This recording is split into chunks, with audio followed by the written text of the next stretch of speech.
Another Saturday night is in the books, which means that we're going to break down the games that we saw today, the games that we saw throughout the rest of the week. We're going to have a good time. I'm Stephen Gillespie, and the night shift is now in your ear. If you're ready, I'm ready. Let's rock.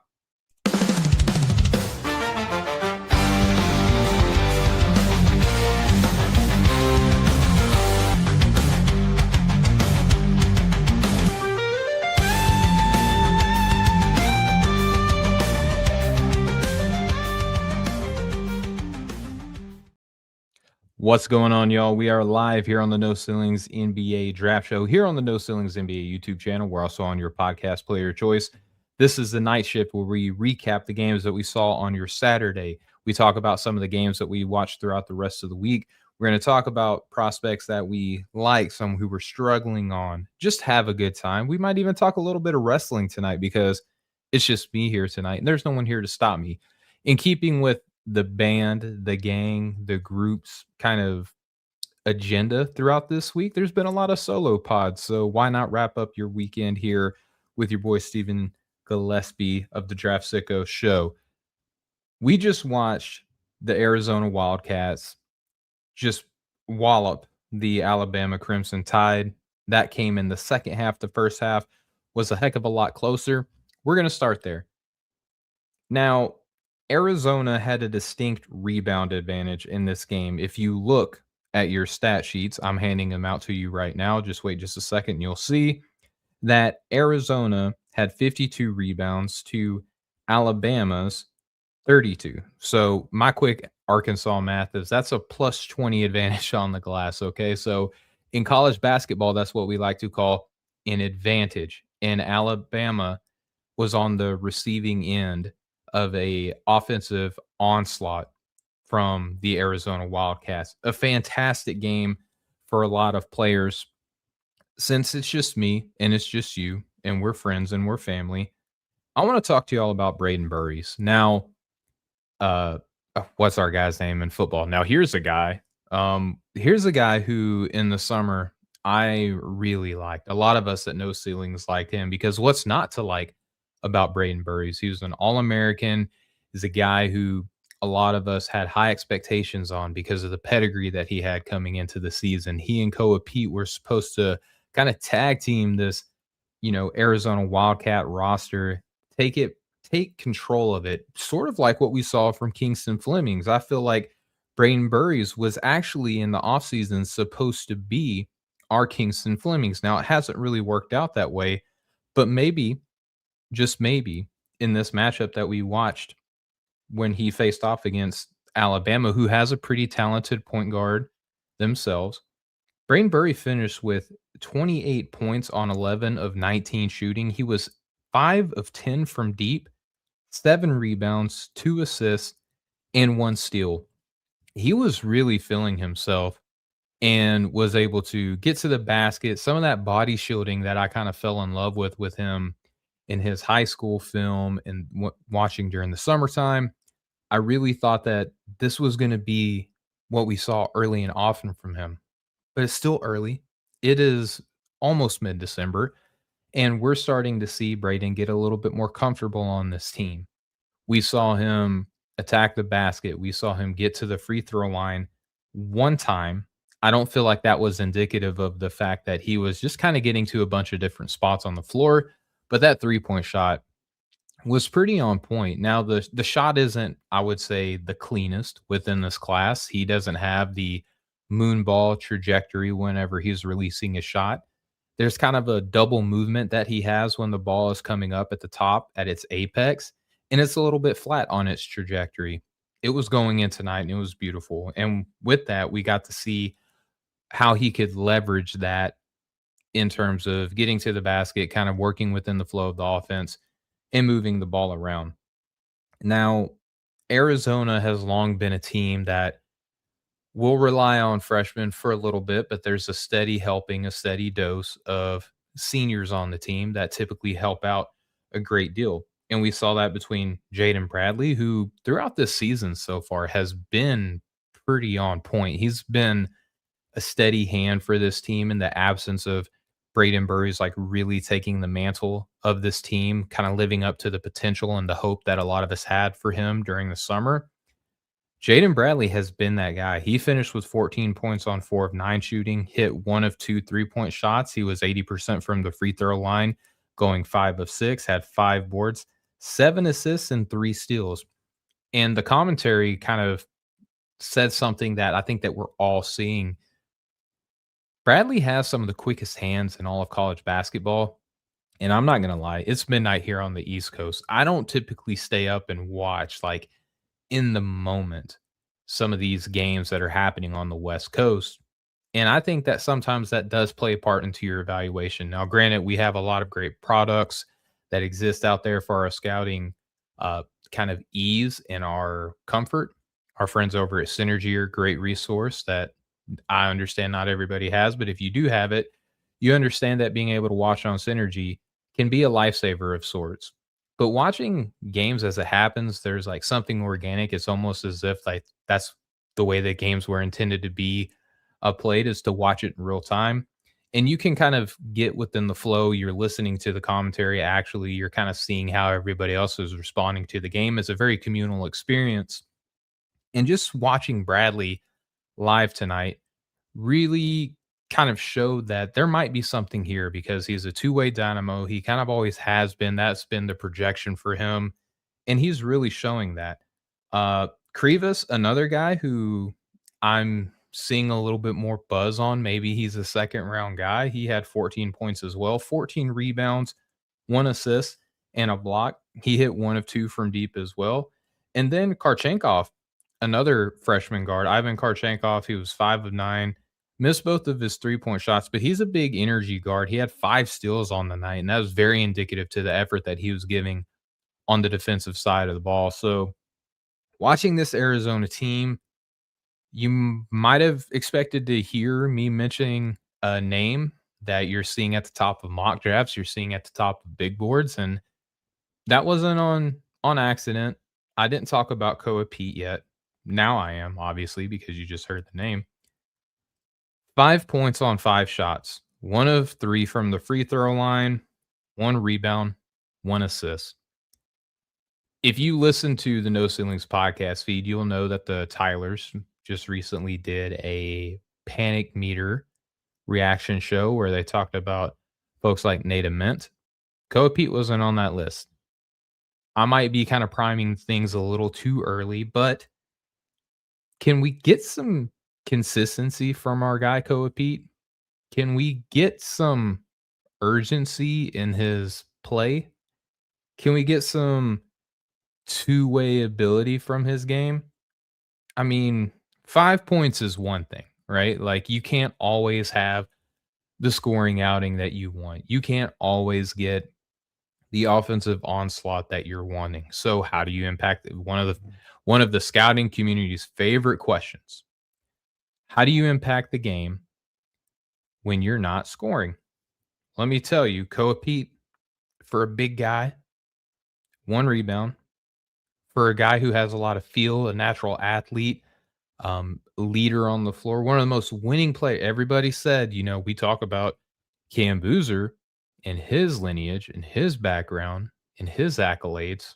Koa Pete's right there with them. Sorry, that was my phone. I'm going to turn that off because I don't know what a haptic is, but I'm still trying to learn how to do, young people things on cell phones, and I just have to shut it off whenever I'm doing a podcast.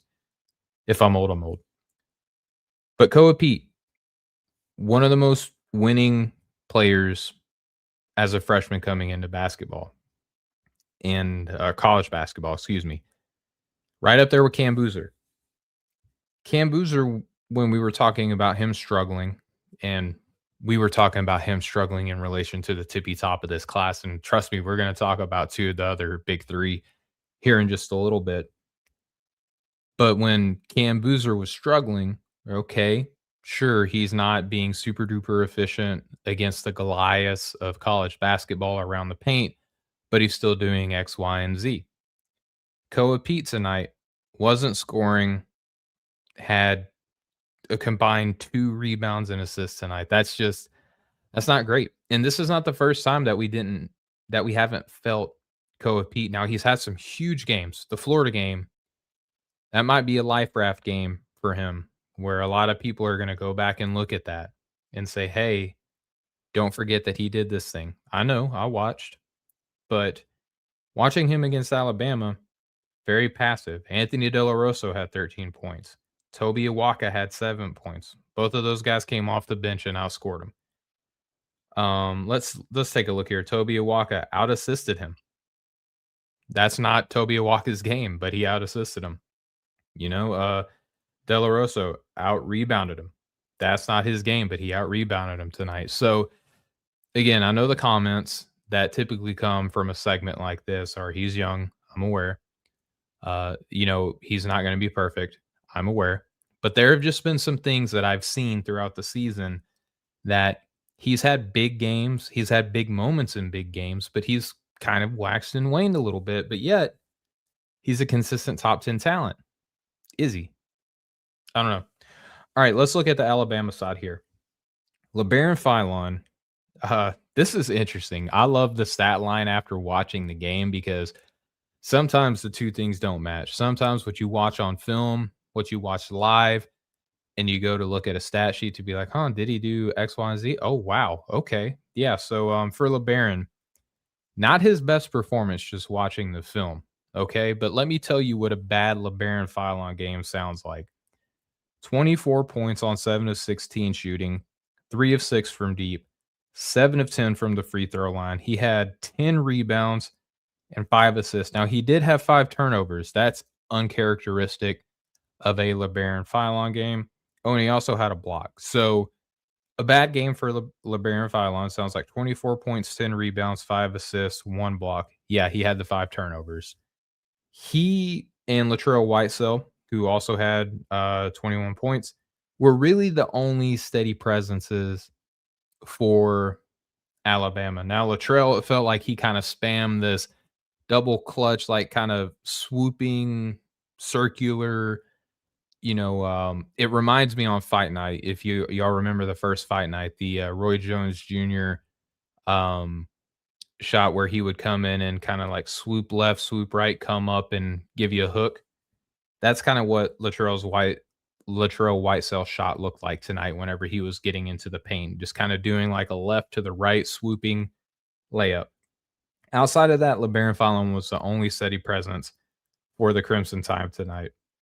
Aiden Sherrill, who kind of dealt with a little bit of an injury tonight, had 7 points. Taylor Bolin had 8. Aiden Holloway, the guy who felt like a couple days ago, a lot of people were like, hey, is Aiden Holloway kind of getting slept on? In 21 minutes, he had 0 points on 2 attempts. He had 2 assists to 2 turnovers, and that was it. He had a foul as well. Coming off the bench, Amari Allen had 5 points in 19 minutes. Not the best night, but I'll tell you, I had some interesting conversations on the interwebs about some flashes of post defense, whether or not he was consistent. He had a clean block in one, and I like that, but very much a freshman in a high profile game. Jaleel Bethea had 4 points. Houston Millette had 3 points.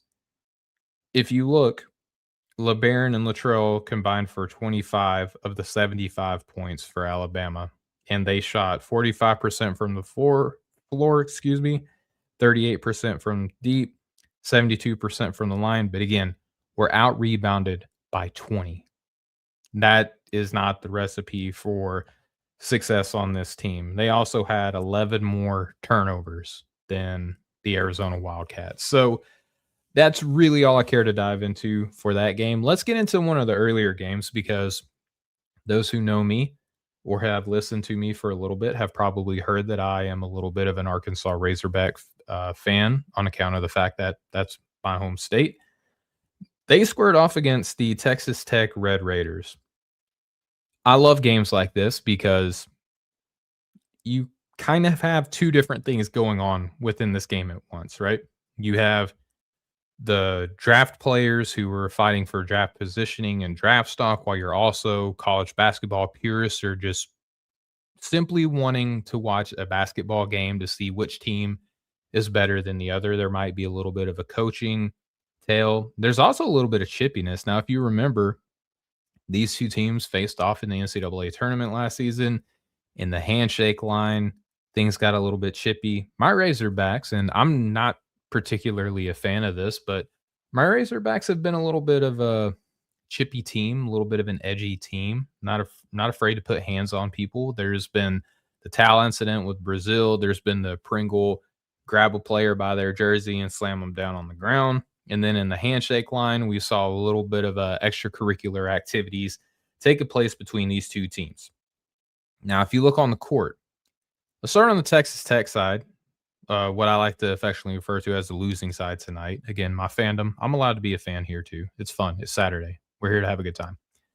JT Toppin had 30 points, 11 rebounds, 3 blocks, 2 steals, 0 assists to 3 turnovers. Now, this was a full JT Toppin experience where when he gets the ball in the paint, he wants to go to that left hook.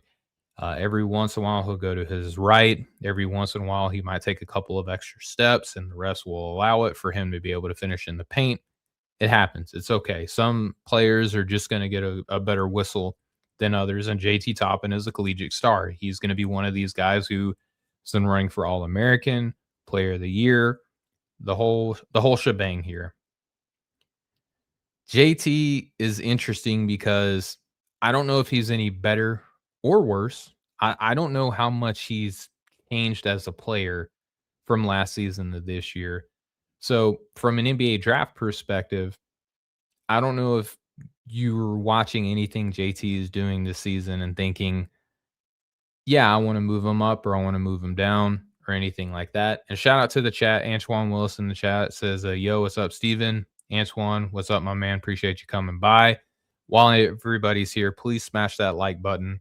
Like, share, subscribe, rate, and review, all that fun stuff. I'm done with the sales pitch here.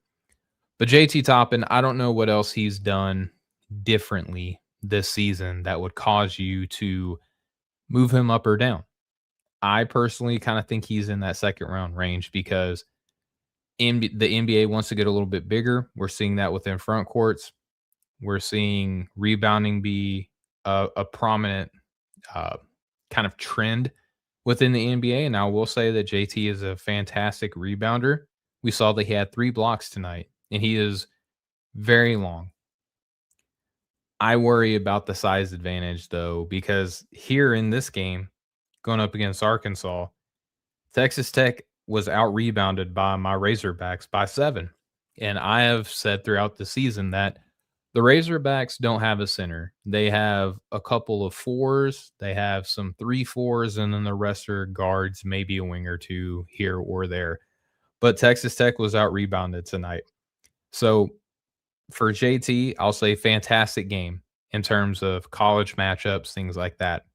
In terms of draftability, I still don't feel the urge to thrust him up my rankings right now. Now, with the freshman class and how good everybody's been doing, and the fact that only so many of these guys are going to return, maybe he works his way into the back end of the first round. I wouldn't rule that out. But JT Toppin consistently produces. I know my guy Rucker is always saying, I don't know what he has to do to change people's mind. I don't either, but it's a lot of the same thing over and over. So if you're doing the same thing and expecting different results, that's the definition of insanity, as everyone has ever heard that expression before.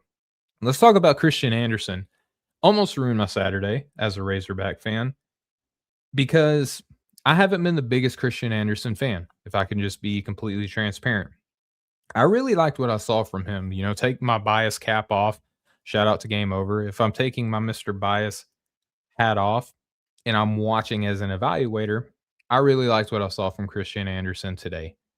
Was able to get to the paint, was able to hit from deep, found his teammates. He finished with 26 points on 17 shots, 11 assists with 4 rebounds, and 4 turnovers. Now, he didn't have any defensive numbers today, and depending on the game that you watch, you could feel that Christian is a fantastic defender, or you can feel like he's okay, and this is probably going to be where he gets hunted in the NBA. Christian had a fantastic game, did a lot of my personal evaluation for him, he's probably going to go up in my rankings, to be honest, just from this game because Arkansas has a couple of good guards and Christian has been doing this all season long. Similar to JT Toppin, Christian, we needed to see more consistency this year with a larger role starting lineup. I wanted to see how he could do the whole inside outside aspect of his game and continue to be a floor general. I don't have the numbers in front of me, but I feel like there's almost more games where Christian has more double digit assist games than he doesn't this year. And that's saying a lot. Let me be a homer for a second here. The Razorbacks had three players who scored in 20 points. And I'll say Darius Acuff, 20 points on 7 to 14 scoring, 8 assists, 1 block, 4 rebounds, 2 turnovers, 0 fouls. I like Acuff. I didn't feel like he was the biggest reason why the Razorbacks won this game. We obviously certainly needed him. There were moments where he just kind of, attacked Texas Tech in like these isolated flurries that only few players can. I really like how he can kind of take on the mantle of, okay, I'm going to take control of this game for a little bit while my teammates can get comfortable. And I have a couple of people in the chat right now that's asking about Koa Pete and how was Koa Pete. We opened the show with Koa. I would say Koa on my board right now is kind of at the bottom of that top 10. After watching tonight, I don't really feel the need to be super precious with my ranking of him. I feel like if I can put Nate Ament down towards that 18 range, then I can probably start looking at Koa being outside of my top 10 now. And then Antoine asked if I got to see John Cena's last match. Yes, I did. I might speak on that here a little bit towards the end of the show, but I did get to see the match. I have some thoughts on the whole card, but I'm not gonna break it down in great detail like I'm doing with some of these other games. Trevon Brazil, 24 points, 10 boards, and 2 blocks. I will say I felt Trevon Brazil a lot more than Darius Acuff just as a viewer and fan of this game. Brazil's been interesting for me this season. I wasn't a big fan of the towel shot that he had with a fan. Some people could probably care less about that. I do. I think that you need to I think athletes should understand that they're kind of like off in their own different lane a little bit. Like they're obviously still human. I don't mean that in a negative way. I'm just saying that like you're privileged in some regards as an athlete, especially a paid athlete. So you're kind of held to a little bit of a different standard. That's okay. But that towel shot aside, the chippiness stuff aside, I love what I've seen from Trevon Brazil. The last few games, he's really stepped up as an outside shooter, which has opened up a lot of other things for him and his teammates. The 10 rebounds is a big deal, especially against a team who doesn't really have a lot of depth, but they do have a couple of, kind of thicker bodies and guys who are known for rebounding a little bit. It's nice to see Trevon Brazil get a little bit of competitive, challenge some shots, be a good defender. Now, Carter Knox. Those who don't know, I was recently on Hogbeat, which is a show held by the On3 network, and I got to work with those guys over there, and that was really fun. And they asked me about Carter Knox, and I shared with him that I have a frustrating relationship as a fan slash evaluator with him because there's some nights where he's playing, 12 minutes and he's missing all 6 of his shots. The rebounding might be there, but pretty much everything else is not. Carter Knox had 20 points on 11 shots. He was 3 of 4 from deep, which is really where he helped out. It felt like this was the most confident that I can ever remember seeing Carter Knox play college basketball. This reminds me a lot of what I saw in overtime and some of the high school stuff that have seen like on, Synergy and stuff like that, not in person. But this reminds me of overtime elite Carter Knox, where he's comfortable with the shot. He's attacking the glass. He's being an impactful defender. He finished with 4 stocks tonight. It was awesome to see Carter be an involved and intentional defender. Malik Ewan off the bench had 9 points. He had a stretch where I just felt like the rebounds that he had were so impactful. so meaningful, and it felt like he played more than 18 minutes, but those 18 minutes were pivotal throughout the rest of the game. I felt like when the game got close, Malik has started to grow into this I have to be the tough guy on this team role. I have to play like a big man now. Coming over from Florida State, he's kind of a skilled big, one of these kind of like passing bigs who can operate around the perimeter. The offense can flow through you in some pretty unique ways. You give Arkansas a 5-out look, a lot of interesting looks that you can get with a guy like Malik Ewan being kind of like a spacing big man who can't shoot but can play make. I've loved the fact that he's been a rebounder, 4 offensive rebounds. Each one of those felt monumental for the outcome of this game for the Razorbacks. So if I had to rank how pleased I was as a Razorback fan for their performance, I would probably go Carter Knox. Yes, Malik Ewan, even though he only scored 9 points and played 18 minutes. Trevon Brazile, Darius Acuff. All of those players had great games. As a Razorback fan, that's just how I consumed what I watched. Let's shift over to, well, I'll answer this question in the chat from Antoine Willis. And if you're here again, thank you so much for hanging out. I know it's late for you East Coasters. For those of you on the Best Coast, shout out. Appreciate you coming over and hanging out with me. Let's talk about Illinois. And actually, I don't want to talk about Illinois. Antoine Willis in the chat, you said, do you like Nate Ament or Koa Pete more? Who do I like more? I'll say Koa Pete. Who I have ranked higher? Koa Pete.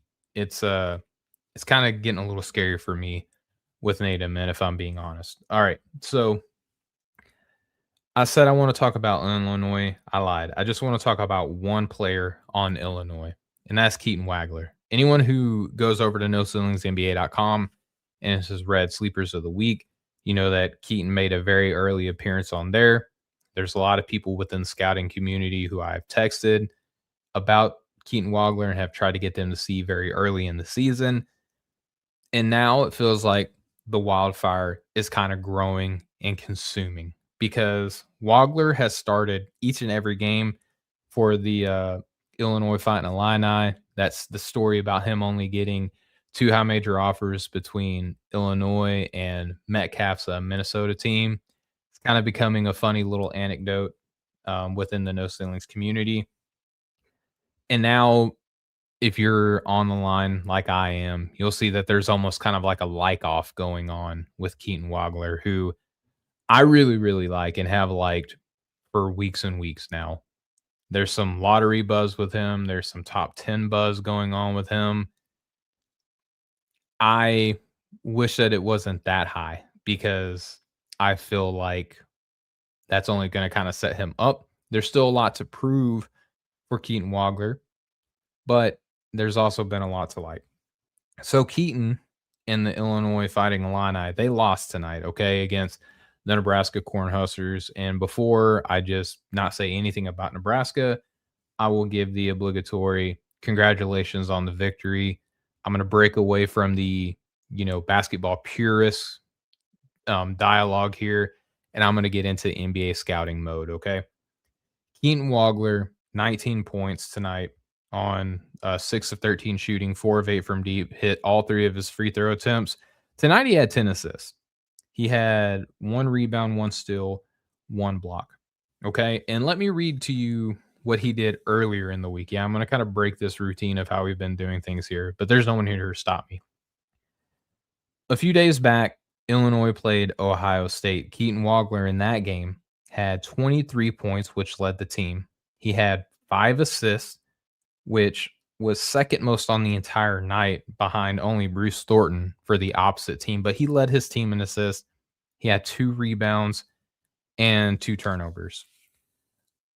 I really enjoy watching Keaton Wagler. Anyone who's heard me on Draft Sickos, anyone who's read my words on him over at NoCeilingsNBA.com has heard me say that there's been a little bit of shade and sharp to his game. And at first, it wasn't necessarily the skill. It was the build, the field, his ability to get to the rebounds and really contribute. But in the low major games that Illinois had played, he was scoring a lot. In the high major games, it was really taking him a little bit more to get comfortable. he must have found a blanket because he is comfortable now against these high major teams. Nebraska is one of the best teams in college basketball right now, and Ohio State is Ohio State, right? Like predominantly a football school, talented basketball program, respected basketball program. Keaton scoring 22 and 19 in those two games while also being his team's leading facilitator. 10 assists tonight. Some of these assists, sure, they're the connective next pass, scripted passes is what I like to call them. But there's a lot of times where he's now getting comfortable creating off of the bounce, driving and kicking, finding the open man, understanding how to leverage his length, even though he's skinny. Okay, he is skinny. He looks like a freshman out there, but he is not afraid of using, his first step, his stride, his length, his reach to create these unique advantages that he is learning how to apply in college basketball as a freshman with a three-star prospect, I believe he was, and not a lot of high majors really believed in him. It's crazy that he started all of these games for Illinois, and he's learning so much. Now, I've seen it asked, even within the No Ceilings team, what is the NBA skill? All right, guys, get it. He's productive. What's the NBA skill? And if I'm drinking truth serum right now, I I think it's the shooting. I think it's the ball handling. Here's really what it is. It's the versatility with the length and the age that he has. Those three things, if you have that, that travels. I believe he's listed at like 6'6", 6'7". He's giving this team point guard reps. That's huge at his size and his age, by the way. Like, if you could come into the NBA and you can handle the ball at all against pressure while also being able to apply pressure on defense, which he's got a little bit of a ways to go as a physical defender, obviously, but he gives effort on that end. He understands where to be, and he's getting more and more comfortable as the season goes on. The intersection of age, feel, length, and just positional versatility, you that can't be undervalued, or it shouldn't be at least. What I really appreciated about watching Keaton Wagler is the fact that one night he can be the leading scorer, another night he can be the leading assister, and then another night he can be the leading rebounder for this team. We've seen all of those things happen within the past 2 weeks at a minimum, or I would even say at a maximum. I feel like the last 3 games, it feels like he's varied between being the leading scorer, passer, and rebounder. The production is there. The feel is there. There's a little bit of expectations of what a lot of people thought Will Richard was supposed to be. There's a little bit of Keyshawn George in there. There's a little bit of a lot of different players at his size, his age, and his feel, knocking down three-pointers as well. It's been a lot of fun to see. I'm not going to dive in too much on any of the other Illinois prospects. I just wanted to have a quick conversation about Keaton Wagler. Hey, you remember when I said that I was going to talk about some of the big three prospects outside of Cam Boozer? This is going to be the part where I do that. So Kansas had a game against North Carolina State. And for you Paul McNeil supporters, for you Matt Abel supporters, they combined for 7 points on, let's do some quick math here, 2 of 11 shooting. They were 2 of 8 from deep combined. They combined for 4 rebounds. They combined for 2 steals. That's about it, guys. I kind of made a joke to the No Ceilings teams. Like, I don't know what it is, but anytime I watch North Carolina State, I can't catch a good Matt Abel or Paul McNeil game. Darren Williams had himself a good game. Quadir Copeland has been consistently good for them. Van Allen Lubin also had a nice game today, but there's 2 players on Kansas that I really want to kind of sink on here before we move on to the next discussion here. Let's start with Melvin Townsend Jr., who had 36 points on 13 of 27 shooting from the floor, 9 of 15 from deep. He had 7 rebounds, 4 assists, and a steal. I believe I saw that he was a 27% three-point shooter coming into this game, and my guy went nuclear from deep. I mean, 9 of 15 is insane. I think his previous game high three-pointers made was 4. and he had 9 tonight in a game that went down to the wire. Kansas ended up winning 77-76, and now why it was probably a little bit closer than some people might have wanted to see was because Darryn Peterson left the game with about 2 minutes left in regulation because this game went into overtime, so you're looking about 7 minutes of game clock that Darryn Peterson was not available. Before the injury, I just wanna say that Darren had a a great game. He had one play where he made a backdoor cut, finished with a layup.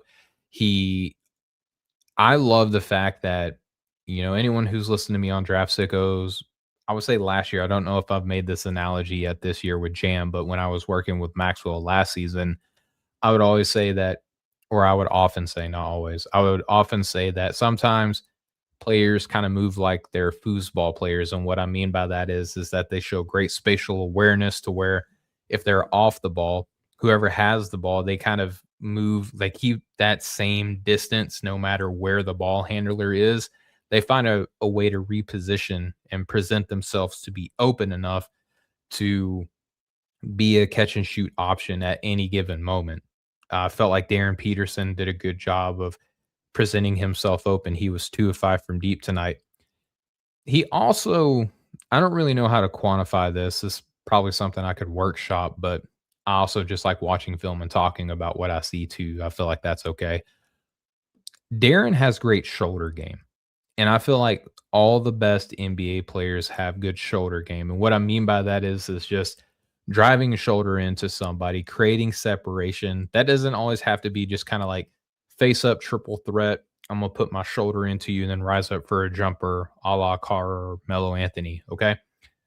Sometimes it's driving too. Sometimes it's getting to the basket, getting into like these euros or rip throughs, and really just positioning your shoulder to be a separator between your defender and the ball. And I felt like Darren showed a lot of good shoulder game tonight in that regard. Competed on the glass, had 5 rebounds, 4 assists, 1 block. His block was clean too, where he made a rotation down to the paint, jumped up and just snatched the ball. I think it might have been from Van Allen Lubin. Don't quote me on that, but I felt like Darren made a good flash to the block and just yanked the ball away and just pushed the ball up the floor. So this is the second, I think, 17-point game in a row for Darren. And this is kind of what you want to see for a guy who is coming back from a hamstring injury. Now, I will say that throughout the night prior to the injury, that Jay Williams, ESPN's Jay Williams, was commenting a lot on Darren using his Theragun. He was actually complimenting him on his, kind of maturity and there's a word here that I'm trying to think of, y'all, and I'm sorry, but just the discipline. That's it. The discipline that he has to where anytime that there's dead moments in the game, he kind of found his way to the bench. He was the last guy off of the bench, just working the Theragun on his body, just trying to keep himself game ready, keep his leg warm, and making sure that he's kind of taking care of this hamstring injury.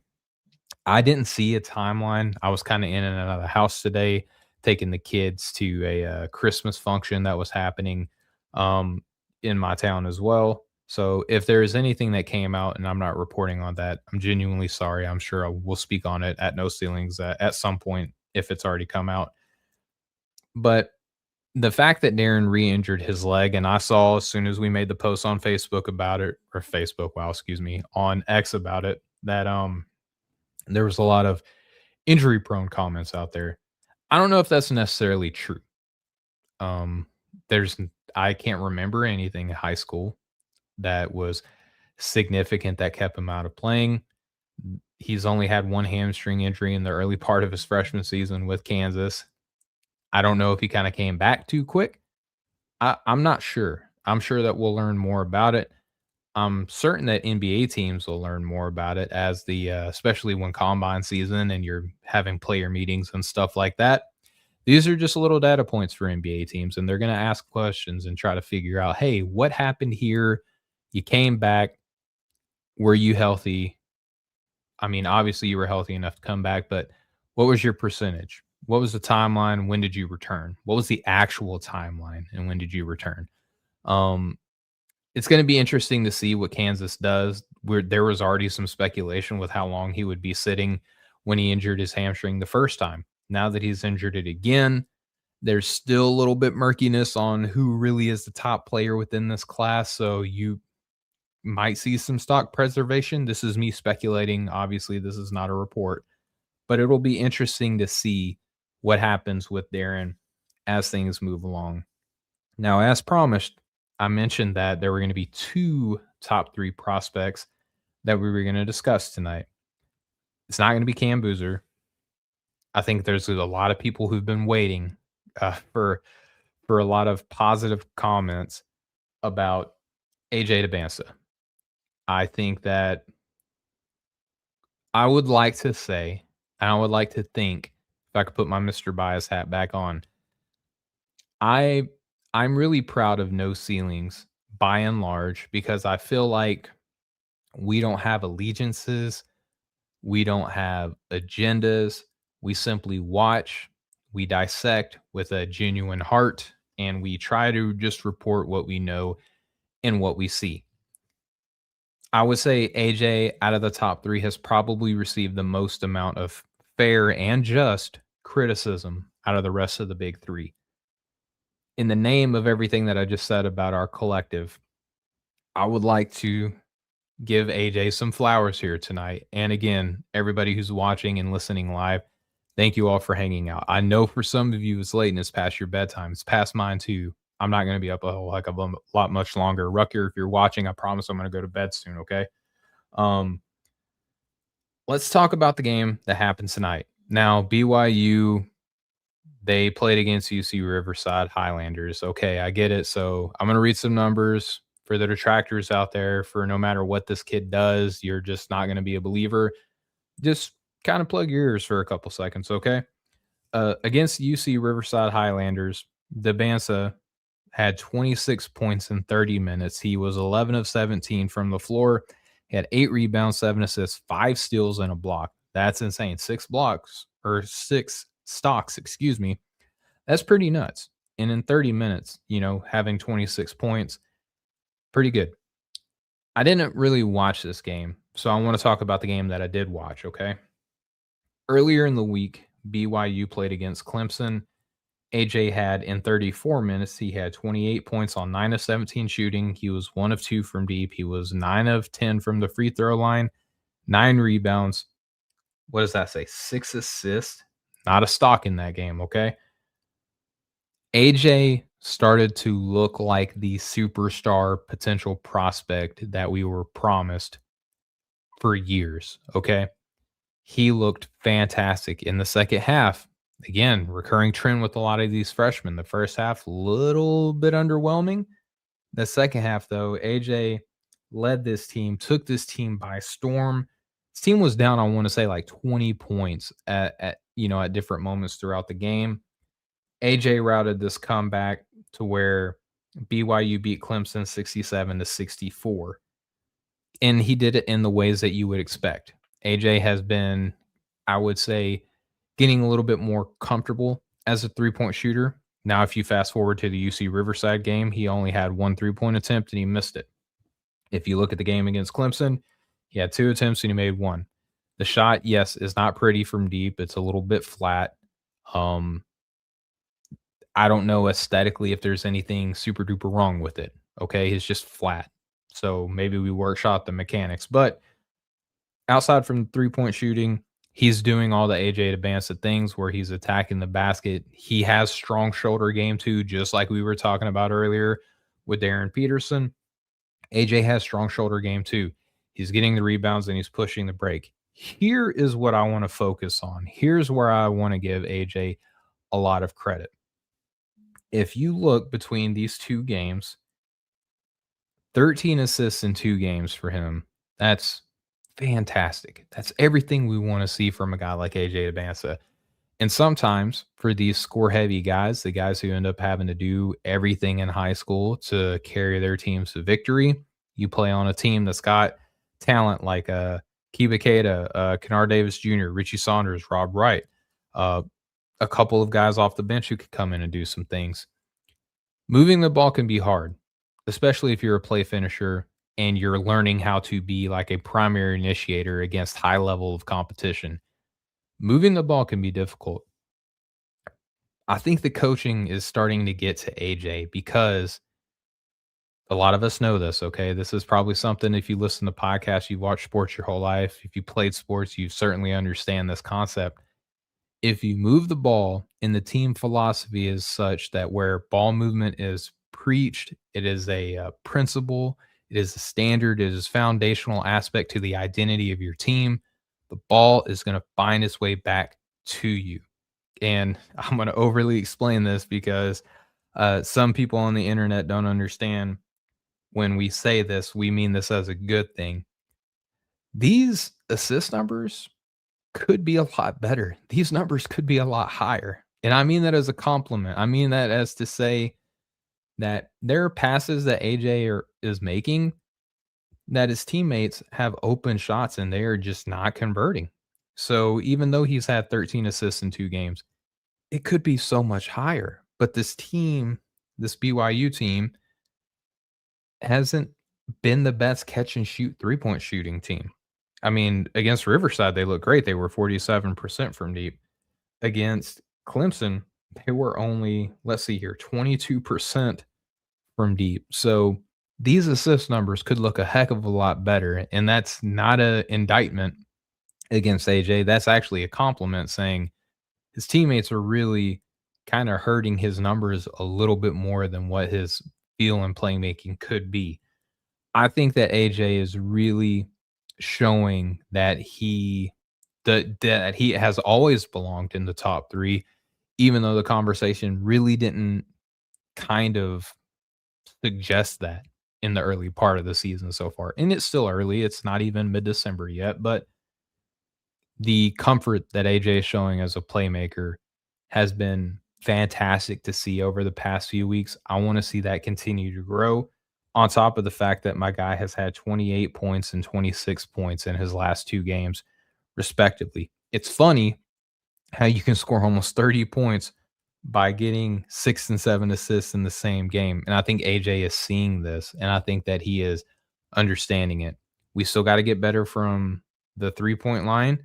We want to be consistent in our free throws, and we might want to continue to grow as a defender. It's nice that AJ is starting to have a little bit more confidence in his defense against these lower major schools. Let's see him grow as an off-ball team defender in some of these high major matchups, and we'll see how that goes. But ladies and gentlemen, for a solo show, I think we've hit our point where we're going to call it a night. There's still some work to be done on the no ceiling side, so I'm going to get off here and take care of that. But I just want to thank you all so much for stopping out and hanging out with me here on the night shift. We're going to continue to try to roll these out over the Saturdays. Now, please be mindful that it is going to be the holiday season coming up. So we might miss a Saturday or two, but I would say like post New Year's Eve, you can expect the same dogged energy. Dogged means tired. Let me try to rephrase that.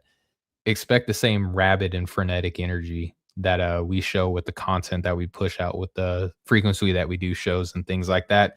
Expect us to be more up on our game post holiday season. But again, thank you all so much for hanging out. If you're still here, please smash that like button. Please share, subscribe, rate, and review.